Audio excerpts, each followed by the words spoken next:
Hi friend नमस्कार जय जगन्नाथ मु आपण मानकर अति प्रियर बाइना आपण मान स्वागत करुच्ची मोर फ्रेश मिनी ब्लॉग को। आज हूँ पवित्र रथयात्रा कथा कहले मत बहुत दुख लगे कष्ट भी लगे।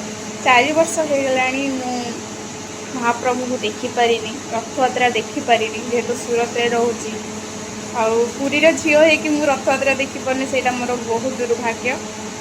चलते ये दुख भितर आपण मानक रथयात्रा साइना रखी अंश लाइफस्टाइल तरफ आपको ढेर सारा फल पाइबा और शुभेच्छा और शुभकामना।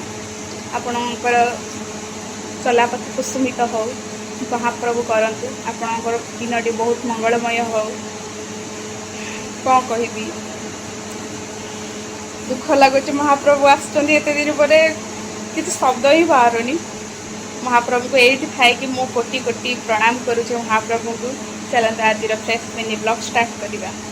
आज चलते बनइबा मो स्टाइल रे फ्राइड राइस। भात में पानी बसी दीजिए तादर पकईदबा आम कि ग्रीन मटर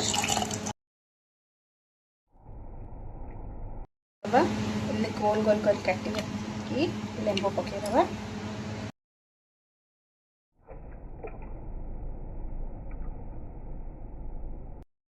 किसी लुण पकईदबा गोटे टीप रिफाइन पकईदबा। रिफाइन पकईले भात गोटा गोटा ही बाहर। रिफाइन तेल गोटे टीप पकई दीची। किसी स्टार फुल नहीं गोटे बड़ गुजराती नहीं गोटे फुल नहीं। चलते भात पकईदबा को भलसे फुटिया छाड़दबा।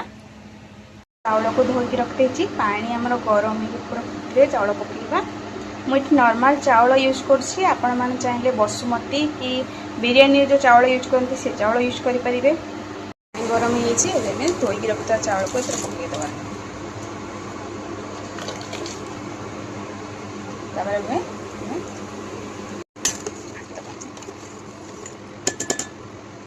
आज महाप्रभु कथा एत मन पड़ुची जदि कार्टून रे आमे देखि डोरेमन गोटे कबाट थी कबाट खोलदेले सागे सागे जो चाहिए से पहुँचीज से भाई ऑप्शन था तो मैं आग जाइए महाप्रभु पाखे पहुँच जाता दर्शन करता महाप्रभु को।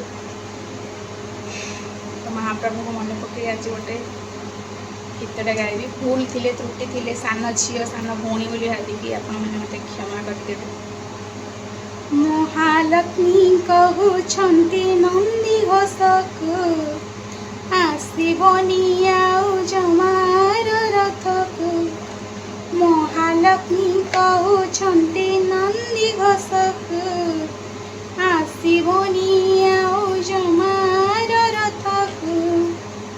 9 दिन पाई तमे गलेने 9 दिन पाई तमे गलेने मु अन्न परसिबी काहाको किणी घिनी जाऊच जगन्नाथ अबढ़ा रांधिबी आउ का पाई बड़ खिया जदि पाखरे नाही 60 पौटी 56 भोग काहा साथी बसी करिबी भाग।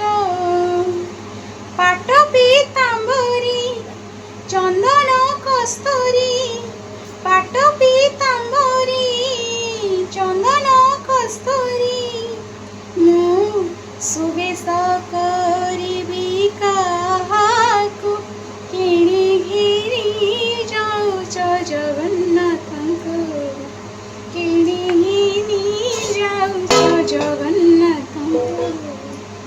मु सीना जाने तांकरी मन केउथिरे खुशी मो प्राण धन मु न मुड़िले प्रभुंक पाद आखिरे तांकर सीना निद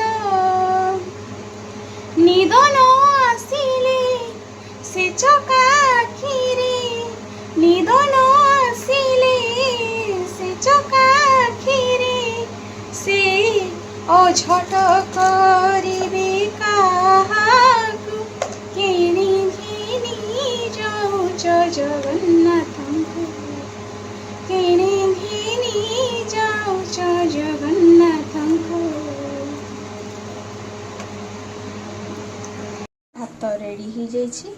ଭାତକୁ ଚାଉଳକୁ ଏମିତି ଟାଣ ଟାଣ କରିକି ଆକୁ ଗାଳିବେ, ନରମ କରିବେନି, ବେଶୀ ଟାଣ କରିକି ହିଁ ଗାଳିବେ, ନହେଲେ ଭାତ ବେଶୀ ଆମେ ଯେଉଁ ପରିବା ଭେଜ୍ ପରିବା ପକାଇବା ନହେଲେ ତାକୁ ମିଳିଲା ବେଳକୁ ବହୁତ ଯାଉ ଯାଉ ଟାଇପ୍ର ଲାଗିବ।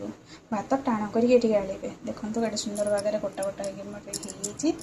ତେଣୁ ପେଜ ବାହାର କରିଦେଇଛି ଭାତରୁ।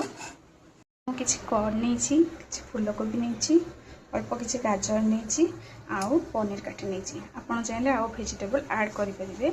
ମୁଁ କିଛି ପିଆଜକୁ ଚୁନ ଚୁନ କରି କାଟି ନେଇଛି। ଏଠି କିଛି ଲମ୍ବା ଲମ୍ବା କରିକି ଏମିତି କାଟି ନେଇଛି। ଦେଖନ୍ତୁ ଗୋଟେ କଞ୍ଚା ଲଙ୍କା ନେଇଛି, ଯେହେତୁ ମୋ ପୁଅ ଖାଇବ ଗୋଟିଏ କଞ୍ଚା ଲଙ୍କା ନେଇଛି। ଅଳ୍ପ କିଛି ରସୁଣ କାଟି ନେଇଛି। ରିଫାଇନ୍ ତେଲରେ ଫୁଲକୋବିକି ଭାଜି ନେବି। କରନ୍ତୁ ସବୁ ଭେଜିଟେବଲ୍କୁ ଗୋଟେ ଚଟକିରେ ଭାଜି ନେବା। ଗୋଟେ ଚଟକିରେ ସବୁ ଭେଜିଟେବଲ୍ ଭାଜିଦେଲି। ଏଠି ମୁଁ ପିଆଜ ଯେଉଁ ଲମ୍ବା ଲମ୍ବା କରି କାଟିଥିଲେ ଏମିତି କରି ଭାଜି ଦେଇଛି ଲାଲ ଲାଲ କରିକି। ଏଠି ଆମେ ରିଫାଇନ୍ ତେଲ କିଛି ପକାଇଦେବା। ତାପରେ ତେଲ ଗରମ ହେଇଗଲା ପରେ କାଟିକି ରଖିଥିବା ରସୁଣ ଆଉ କଞ୍ଚା ଲଙ୍କାକୁ ପକାଇକି ତାକୁ ବହୁତ ଭଲ ଭାବରେ ଭାଜି ନେବା।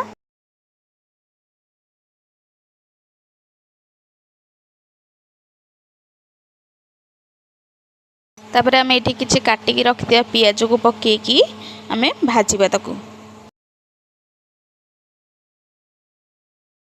ଦେଖନ୍ତୁ ଏଠି ଆମର ପିଆଜ ବହୁତ ଭଲ ଭାବରେ କଲର୍ ଚେଞ୍ଜ ହେଇଗଲାଣି, ଭଜା ଭଲ ଭାବରେ ହେଇଗଲାଣି। ଏବେ ଆମେ ଭାଜିକି ରଖିଥିବା ଭେଜିଟେବଲ୍କୁ ଆ ଦେହରେ ପକାଇକି ତାକୁ ବହୁତ ଭଲ ଭାବରେ ଭାଜି ନେବା।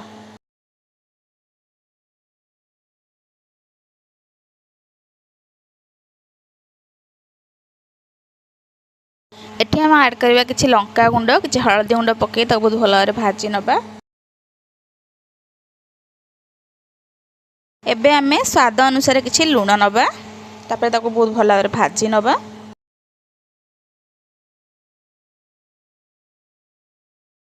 ଏଠି ମୁଁ କିଛି ଗରମ ପାଣି ଆଡ଼୍ କରୁଛି। ତାପରେ ତାକୁ ବହୁତ ଭଲ ଭାବରେ ଭାଜି ନେବା। ଏଠି ମୁଁ କିଛି ଚିକେନ୍ ମସଲା ଆଡ଼୍ କରୁଛି। ତାପରେ ତାକୁ ବହୁତ ଭଲ ଭାବରେ ମିକ୍ସ କରିନେବା। ଏଠି ମୁଁ କିଛି ମ୍ୟାଗି ମସଲା ଆଡ଼୍ କରୁଛି। ଚାଲନ୍ତୁ ତାକୁ ପୁଣି ମିକ୍ସ କରିନେବା। ଏଠି ଆମର ଭେଜିଟେବଲ୍ ଭଜା ରେଡ଼ି ହେଇଯାଇଛି। ଚାଲନ୍ତୁ ଆଗକୁ ପ୍ରୋସେସ୍ ଷ୍ଟାର୍ଟ କରିବା। ଭେଜିଟେବଲ୍ ଭାତ ଦେହରେ ପକାଇ ଦେଇଛି। ଚାଲନ୍ତୁ ତାକୁ ମିକ୍ସ କରିନେବା। ଦେଖନ୍ତୁ ଏଠି ମୁଁ ଭେଜିଟେବଲ୍କୁ ଭାତ ଦେହରେ ବହୁତ ଭଲ ଭାବରେ ମିକ୍ସ କରିଦେଇଛି। ଏଠି ମୁଁ ଗ୍ୟାସ୍ର କିଛି ଜରୁରତ ନାହିଁ। ଏଠି ବିନା ଗ୍ୟାସ୍ରେ କିନ୍ତୁ ଭାତ ମୁଁ ଯେହେତୁ ଗରମ ଅଛି ଆଉ ଏ ଭେଜିଟେବଲ୍ ବି ଗରମ ଅଛି, ତ ସେଇଥିରେ ହିଁ ହେଇଯିବ। ଦେଖନ୍ତୁ ଭାତ କେତେ ଗରମ ଅଛି, ଭେଜିଟେବଲ୍ ବି ଗରମ ଥିଲା। ତ ଭେଜିଟେବଲ୍ ଯେଉଁ ମିକ୍ସ କଲି ଦେଖନ୍ତୁ କେତେ ଧୂଆଁ ବାହାରୁଛି। ତ ଏଥିରୁ ଆପଣ ଜାଣିପାରୁଥିବେ ଯେ କେତେ ଗରମ ଅଛି ସବୁ। ଘିଅ କିଛି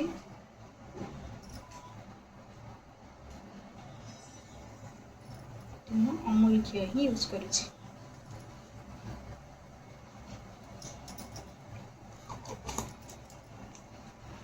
ତାକୁ ବହୁତ ଭଲ ଭାବରେ ମିକ୍ସ କରିନେବା। ଘିଅ ଯେହେତୁ ପକାଇଛି, ତାପରେ ଆମେ ପକାଇଦେବା ଭାଜିକି ରଖିଥିବା ପିଆଜକୁ ତାପରେ ଦେଇଦେବା।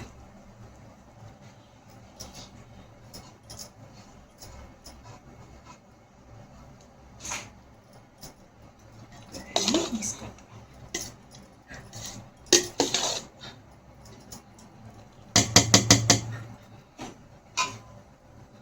इसमें रायता बनने हम किसी काकुड़ी काटी नहीं चुन चुन कर, किसी पियाज काटी चुन चुन कर, किसी धनिया पत्र काटी चुन चुन कर किसी पकईदबा आम लुण, कला लुण पकईदबा, ये ब्लैक पेपर पकईदबा, ये किसी दही पकईदबा, पानी देदबा आपण हिसाब से आप पानी देवे। बनीगला आमर रायता, आम रेडी गला फ्राइड राइस रायता। मो वीडियो भल लगुले लाइक करिवो, शेयर करिवो, सब्सक्राइब करिवो। नमस्कार, जय जगन्नाथ।